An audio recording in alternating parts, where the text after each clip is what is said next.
everyone. Welcome to the Horror Room. I'm Travis Bruce, and today I am doing a Women of Horror Spotlight. I have with us today the beautiful April Hunter. You may have seen her in ex-WCW wrestler, Playboy model, horror actress, stunt woman, even a podcaster as well, right, April? I am, yes, the A Yes. show. Thank you for Sometimes coming to that's the. horror as well, I know, right? Thank you for coming to the Horror Room. So, and I understand that you're actually working with Kill City Cup.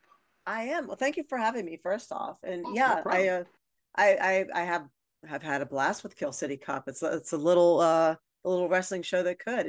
It's going and going and getting little awards here and there, and it's building steam. So it's been a pleasure to be a part of it. It's any I'm thrilled. I'm a huge fan. I've interviewed Luke in the past. Great work.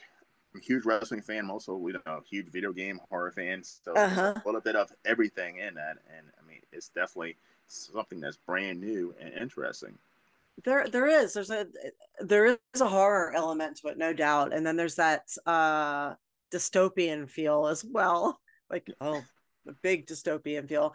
And then there's also the video game and the comics kind of spliced in there too. Mm-hmm. It makes the end result something unlike anything I've ever seen or done before. And that's kind of saying a lot because I've worked for kind of everybody in wrestling at some point or another. So this was truly a unique experience, and I didn't even know it was going to be like that until I saw it debut that night when everybody else sat around and we all watched it on YouTube, and I was like, oh, I didn't know they were going to do that. That's really cool. So a lot of pow and effects, and it was fun. It was really fun. Yeah. Well, yeah, because when Luke actually made a post on one of the Facebook groups, I was like, "What is this?" And I messaged. Hmm. I was like, "Yeah, I need to have you on my show for an interview because this looks absolutely amazing." Yeah. Now, now, April, you've been in the wrestling industry for quite a while. How did you actually get into wrestling?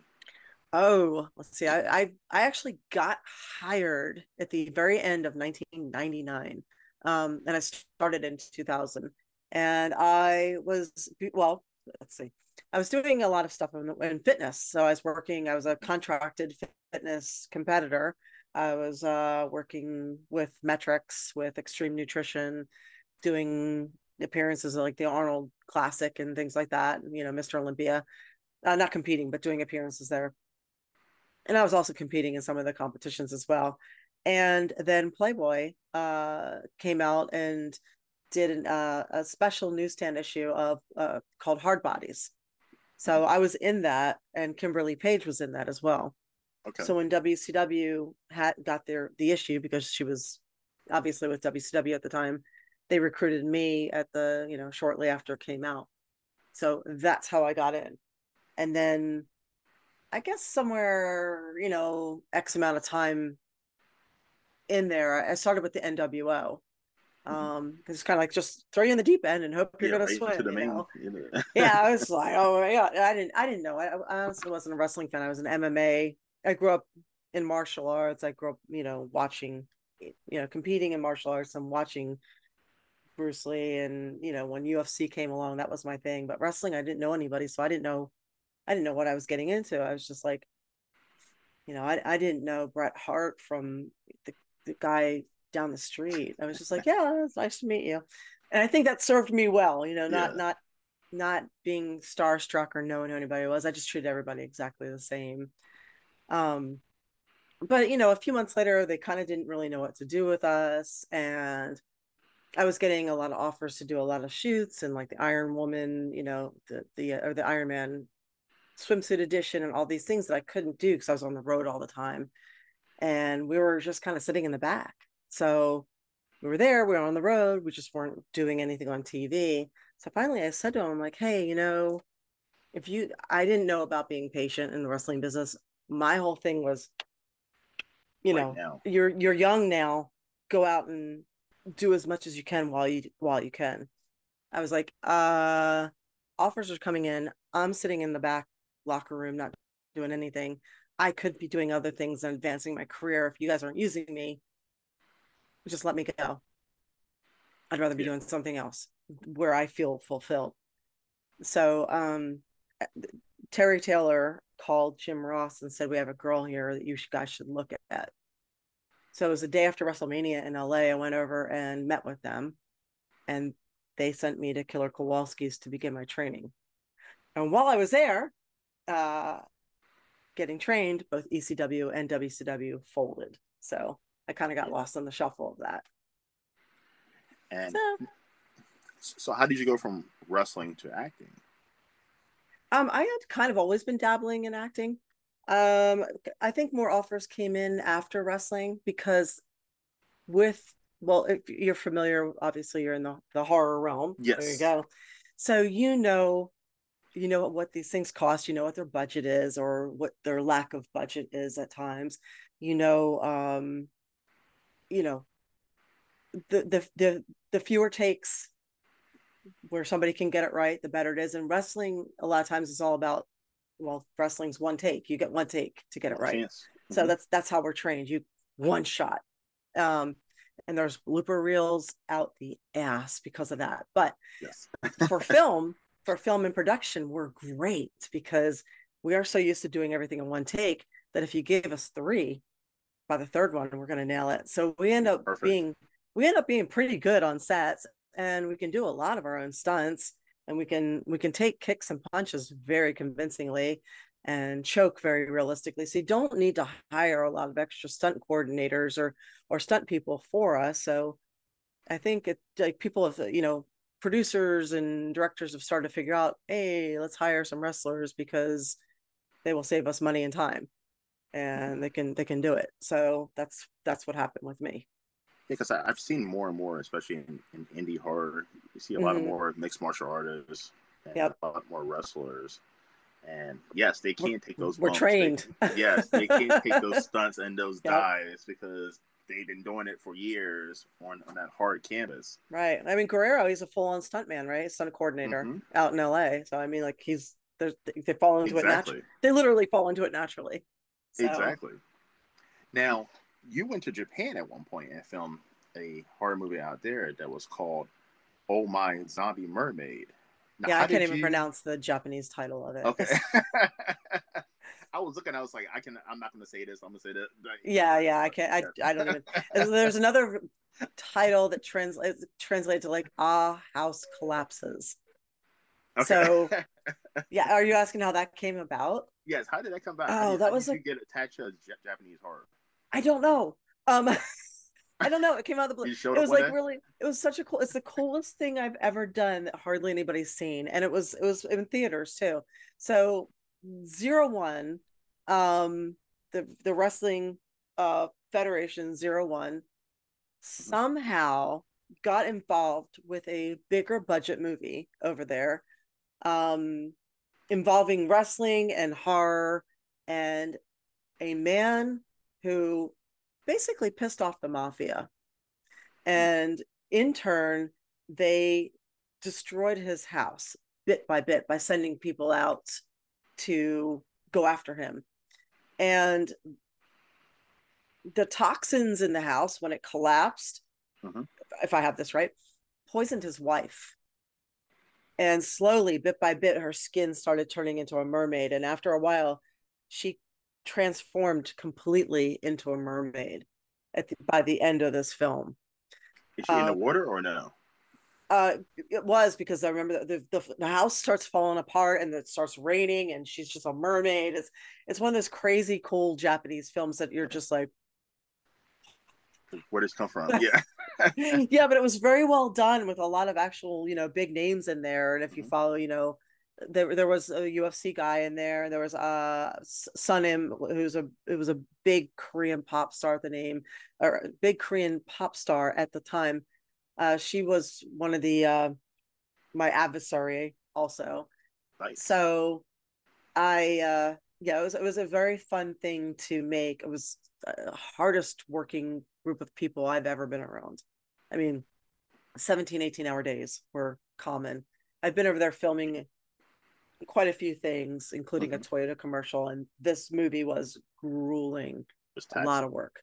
Yeah, we were in there for 10 days to do a fight training class with all the special techniques and moves. They hired somebody to train us for the stunt coordination as well.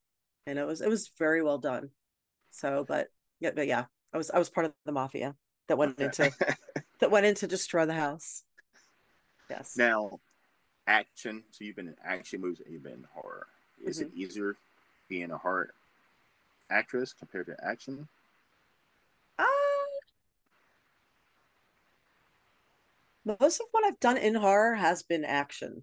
So Okay. I end up doing both. I've done a couple of the like fun, like, yeah, because I did a movie where I played a dominatrix in a serial killer film, and every time he killed, um he would go see the two dominatrixes in this seedy little apartment in New York and get the crap beat out of them. And that was his, like self-flagellation kind of thing.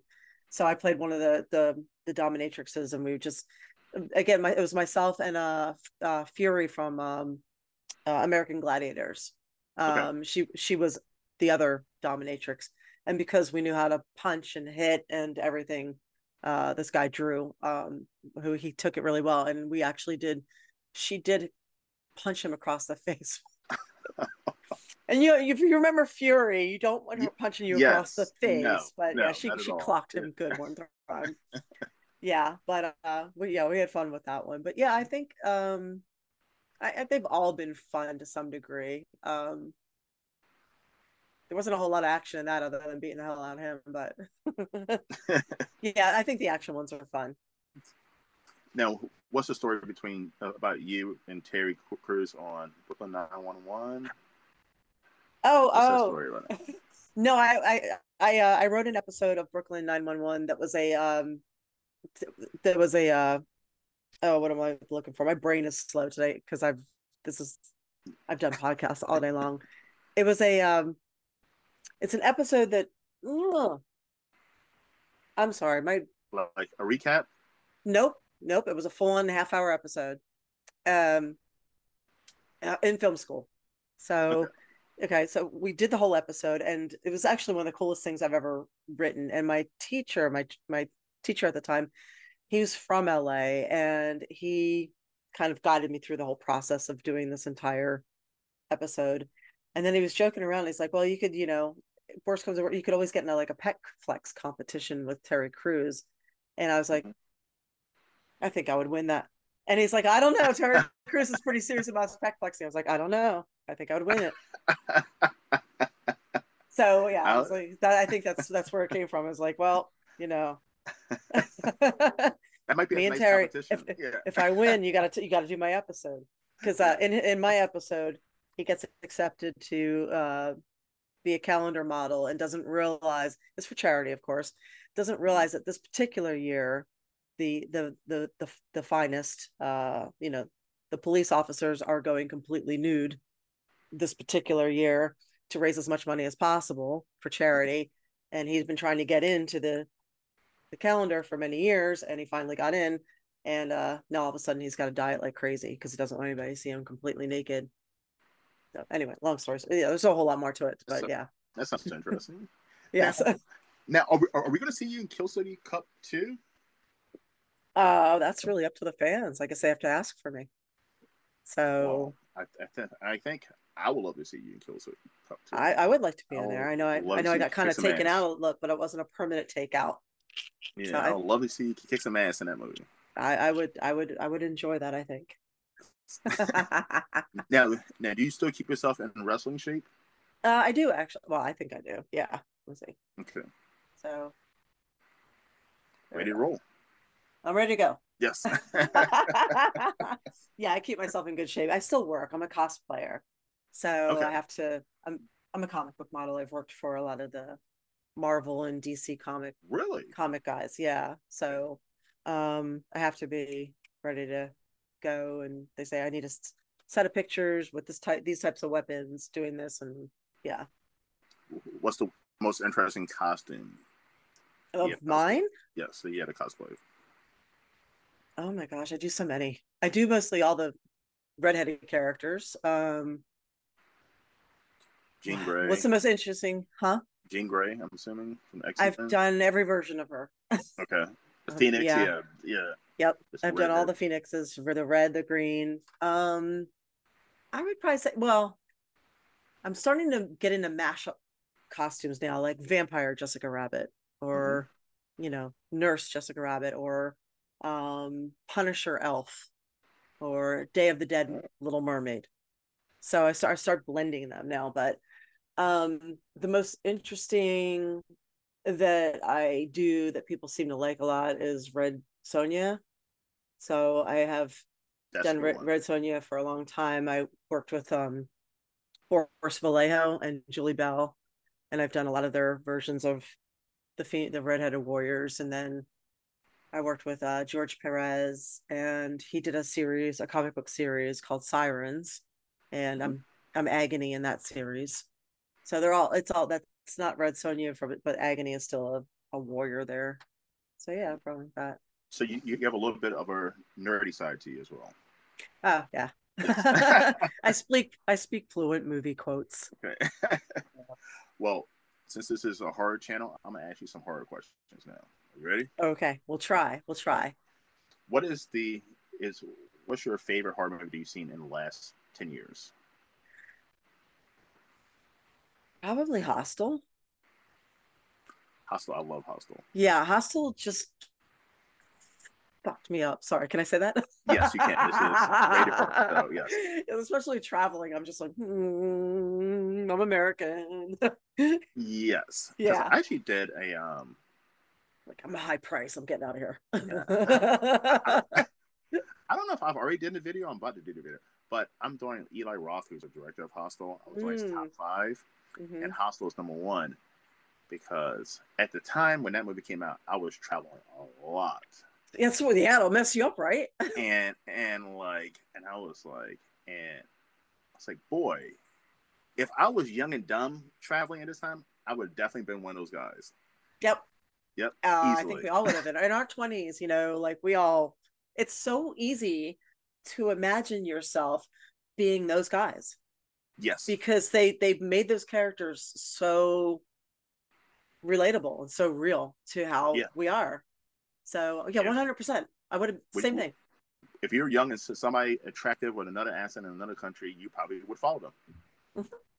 Yep. Yep, can see it happening. Wouldn't, That's why that wouldn't movie think was so twice. good. It's like you can put yourself in their shoes. It's like, oh yeah. All right. F Mary Kill. You got an F one, you got Mary one, you got a kill one. Are you ready? Okay. Michael Myers, Freddy Krueger, and Jason. Oh, good Lord. Really? Wait, Michael Myers, he's like the worst. That was like the scariest one ever. He's got to be killed. You're Go, gonna kill get Michael out. Myers. Okay. So who's left? Jason and And Freddy. oh, come on, really? Tough ones, I know. All right, Jason's got a mask. I guess we'll have sex. And there you go. I guess I. Just marry Freddy. I mean, Freddy, Oh, you're only going to see him in your dreams. So, I mean, right. Okay, there you go. We're yeah, safe. yeah. I mean, Not as safe, but I don't know. I'm trying to logic this one. This is not a good logic. I think I just failed that question. What's next? do you think you would make a great horror movie character, like a villain? Do I think I would? Mm-hmm. Like me? Yes, you. Do you think you would be a Oh, I great horror could. I could, actor? yeah. Especially well, when I was younger, yeah, probably.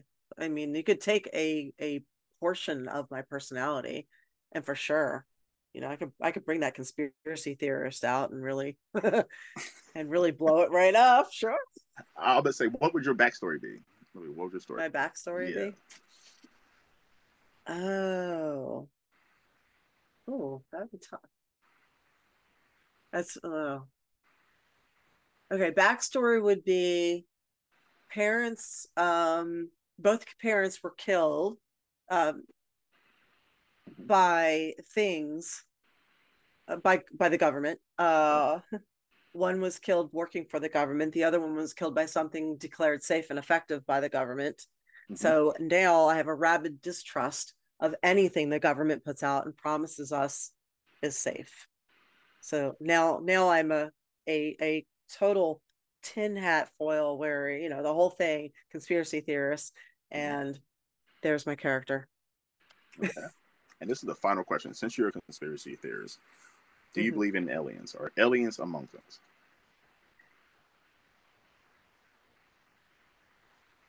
Okay. I have always believed that there is life out there.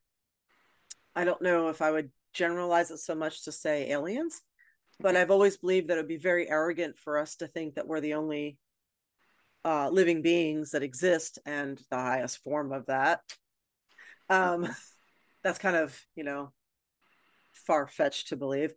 If you look at the solar system and see how far away from the center of it is that Earth is, it's almost like we're like the Outer Banks. We're like the rednecks Yeah. of the solar system. So it's hard to fathom that there isn't a lot more out there. We're just not privy to it because Mm-hmm. it's so far away from us. And I don't know if anybody would want to have anything to do with us or even play with us because we're so fucked hearted. But you don't think someone like Elon Musk is a alien? Like, No, I listen. I've met intelligent people. I'm talking in real life, right? But I've right. never made someone intelligent enough that's able to make a car that fucking drives by itself, or uh, make Mars, a place we can live. I have not. I haven't met anyone that smart that can make a fucking iPhone. Come up with an idea. Like, I have great ideas, but to actually put them in play and make them. Have you So ever you met a think person, aliens are among us? I mean, I'm not going to rule it out at this point. The way or the way life has been, I would or never I rule would say out some any of us, conspiracy theory. or I would say, or some of us are granted their technology, or they let us Yes, use their yes, out of date that I buy technology. for sure, and I do think that's afforded in some way, in an exchange or something. I think there's a consciousness.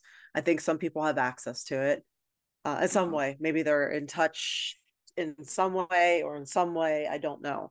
Um, I think most people can't even get to a level where they're even living a grateful life, let alone to that level of consciousness where they're able to ascend to a higher plane, I guess.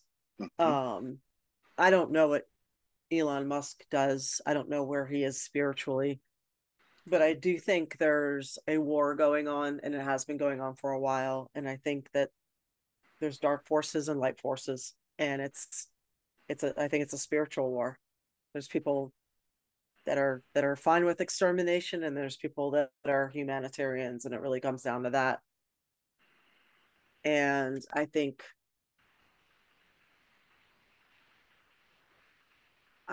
there is other life out there. And Elon Musk, I mean, I from what I understand, they have understood there is supposed to be some alien DNA within us or many people. They were calling it junk DNA before, but why would they call it junk DNA? Everything that's been made has been made for a reason within us. Even the spleen, they said the spleen was nothingness, right? We don't need your spleen, Correct. but it ends up you do because you Mm-hmm. can't hold your breath without it.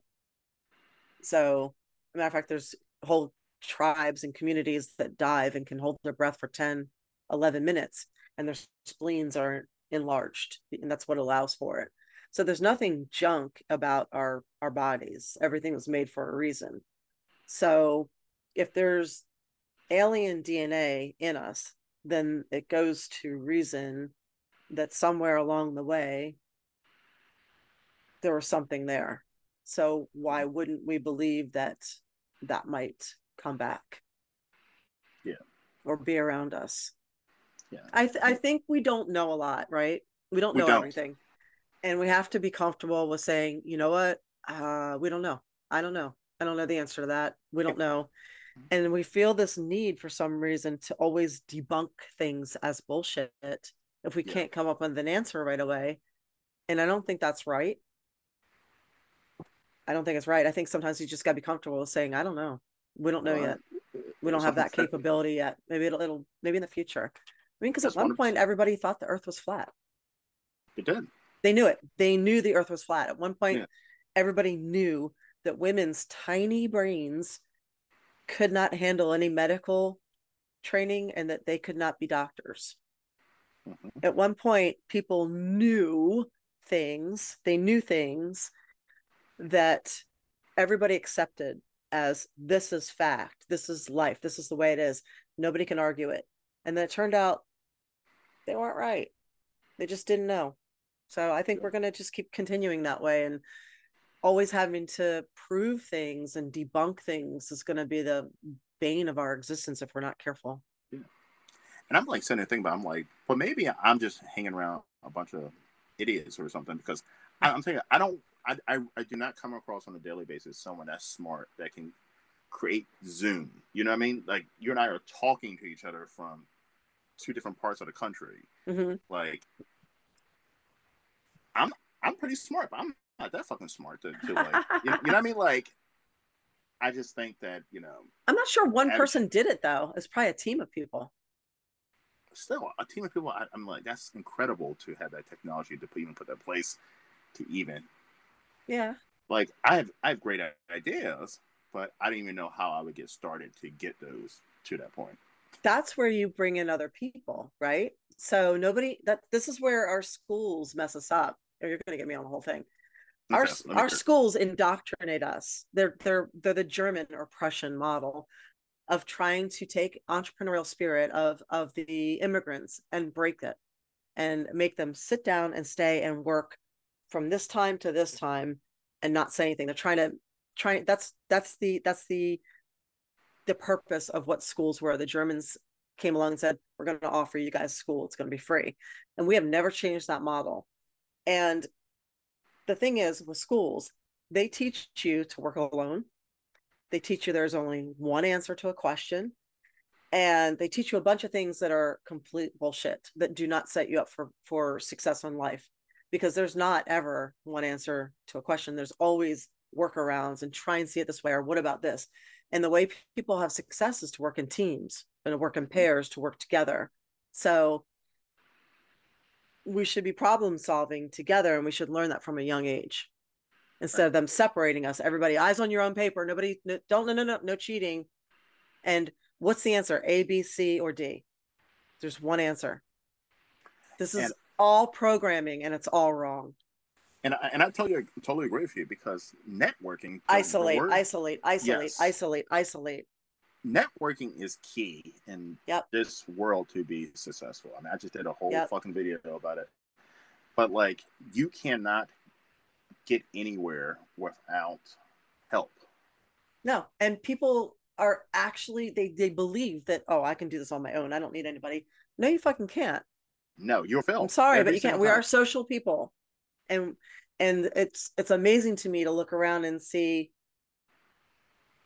so much isolation and so much fighting among each other and so much divide based on all this bullshit and race and gender and which children deserve to die on which side of the Gaza Strip. And it's like, stop, all right? We're supposed to be connected. We're supposed to be working together. We're literally all connected, and the powers that be just want to tear it all apart and make us all isolated, and people cannot see it. And anything that has ever happened that's good anywhere has been because people have worked together and come together. Yep. Because So each the person reason you has. haven't come up with Zoom is because you just haven't worked with enough people that Well, I don't think. Listen, put all the pieces together.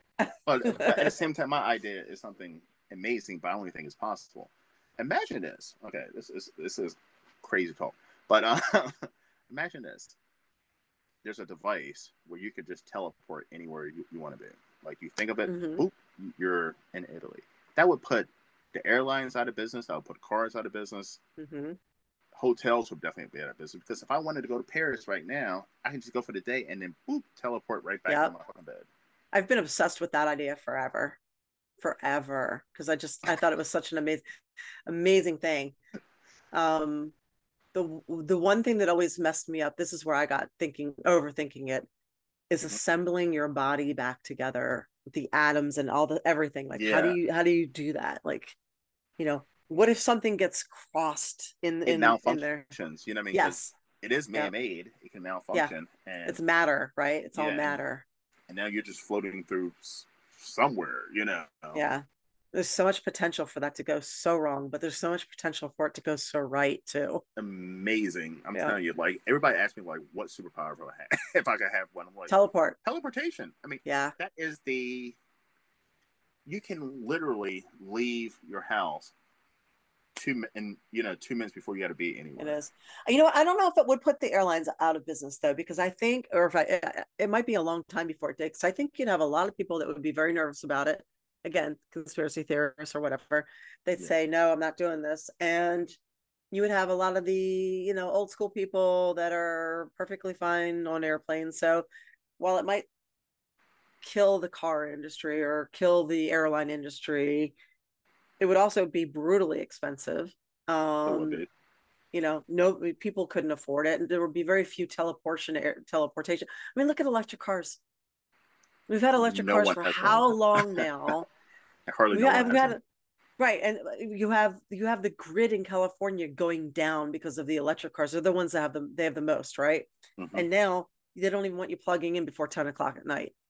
So not only are electric cars like unrealistic as far as mining for it, how far it can go before it stops and leaves you stranded and causing fires. But The not only con that, the the concept is great, batteries, the actual batteries for them are expensive. very expensive, Absolutely like expensive. They're almost the cost thousands. of buying a brand new car Yeah, at this point. thousands, and there's nowhere to dispose of them. So they try and sell you on this concept, and it's like it's a great concept, right? I love the idea of Mm-hmm. not putting gas in my car, especially at what gas has been. But it's so flawed. So you have this electric car. Where are you going to charge it? From where I've seen, where I live, and I'm in pretty modern area. I'm in Tampa. Very few car charging stations.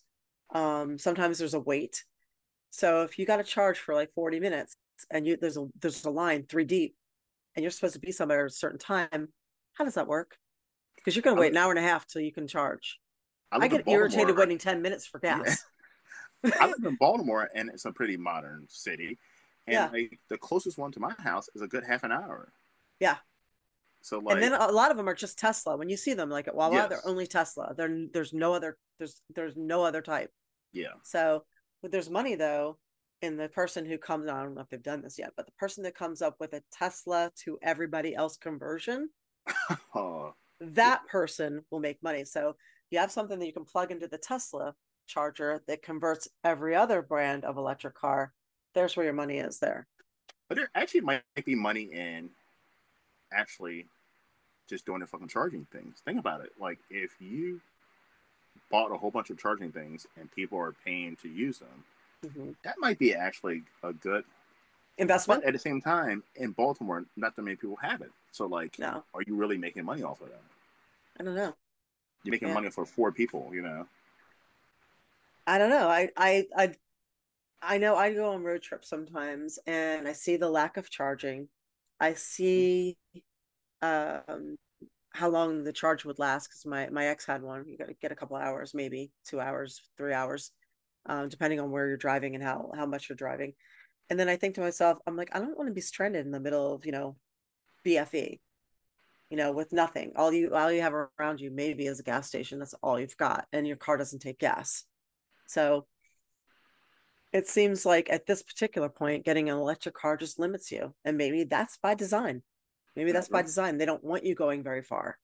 Yeah, I don't know. I That's the don't know. conspiracy theory coming out. Yeah, I don't because if you So run out of gas, you can always call AAA or you can get a gas can. And if you run out exactly. of electricity, what the fuck are you supposed to do? Just Not get just your car that. towed?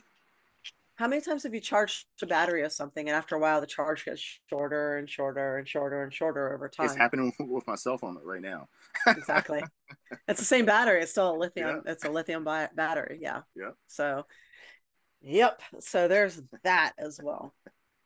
So those are just some theories and realities that they will try and they'll push on us as solutions, and I just don't think we're there yet.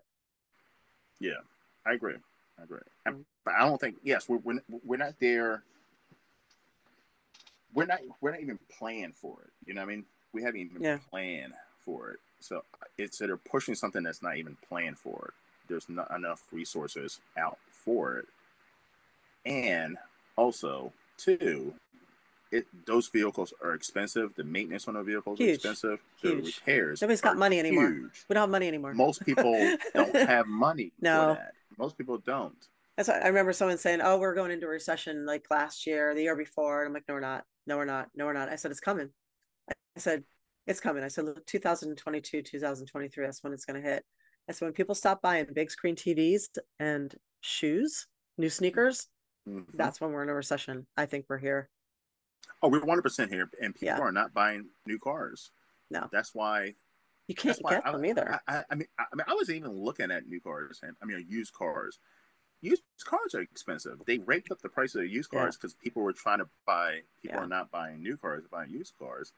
Now So it's the used same as a cars new. almost as expensive as a new car. Yeah. So it's a whole scam going on. It's just gouging everywhere you turn around. And what pisses me off so bad, in addition to everything else been going on, is the whole, it's, you know, if you want to talk horror, is this I've been an environmentalist my entire life. I just grew up that way. We were always environmentally aware, and there is a huge difference between being an environmentalist and a climate change Nazi.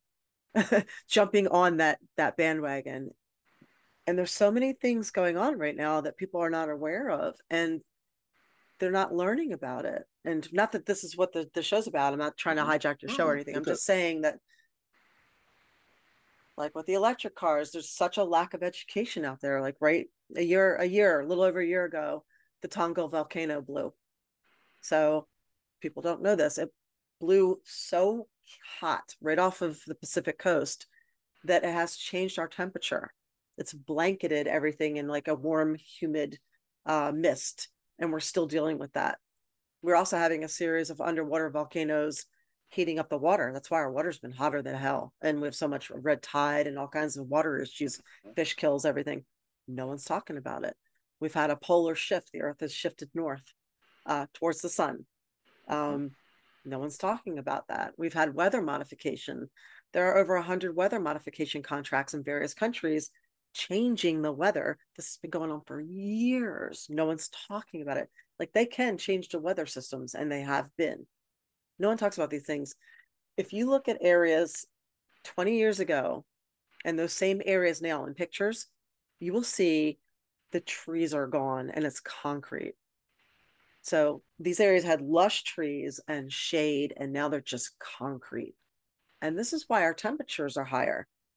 All of this is why we have higher temperatures. It has nothing to do with us breathing or cow farts or they're trying to justify, or farming. They're trying to justify going after our food supply after we've had endless fires on food plants last year. And now they want to take down all our food sources and justify that, when in reality, each cow needs 1 square mile to graze. If it's got a calf, it needs 2 square miles. So think about that. You have 50 head of cattle, right? That's 50 square miles. So if you convince people that they should eat lab grown meat or bugs for protein, you get to take all that farmland. What kind of strip malls and apartment housing and stuff can you build on that 50 square miles if you're a corporation or or somebody that is trying to convince people that this is what's happening when you actually want the land? And we're seeing land grabs. There's land grabs everywhere. I 100% agree. It's in this country, I mean, anywhere in this country, it's build. There's just constantly building. Look at the tree. Look, 20 minutes. They're 20 years ago. Look at the trees then and now. They're building houses. There's more houses than fucking people. And one in four of those single family homes are owned by a corporation and traded on the stock market now. Yes. There's more houses in this country than people. There's more, and then people keep saying, "Oh, well, there's not enough houses for people. Or there's not enough housing." There's plenty of fucking housing. They just can't afford it. They can't afford it. Right. But there's plenty of houses. I mean, even like in Baltimore, like they're constantly building condos and apartment complexes. Yeah, they're not constantly planting trees there, though, are they? No, Ryan Homes is buying up houses, building cookie cutter houses everywhere. And I'm like, well, who's asking for that? Mm-hmm. No one's asking for that. Mm-hmm. So yes, I agree. It's build, build, build, build, build, and no one's asking for it. So there's a horror movie plot. Yeah, this horror movie plot. We'll call that one "Following the Money." Following the money, and the truth shall prevail. But and the Written movie ends by with the Horror trees Realm. with the trees coming back and killing people. I like it. Groot Yes. returns. Groot gets even. Anyway, April, yeah. where can everyone find you? You can find me and all my theories. Let's see. Instagram is Real April Hunter. Twitter is April Hunter. I'm on Patreon, April Hunter, and I have a podcast called The A Show. It's on live on Wednesday nights, and there's replays on that. It's on Twitch TV, The A Show. So But I'm by the way, easy to find. I'm definitely going to subscribe to your podcast. So Thank you yeah, very much. I want to hear some of your thoughts. Cool. Also, everyone, listen. Let's get her in Kill City Cup 2. Yeah. Let's do do it. that. Let's do that. Let's do that. All right. Well, Yes. thank you for having me on. I April, appreciate it very it's much. been a pleasure. It's been a pleasure. And everyone, thank you for coming to the Horror Room. I'm Travis Bruce. Y'all have a good All night. right.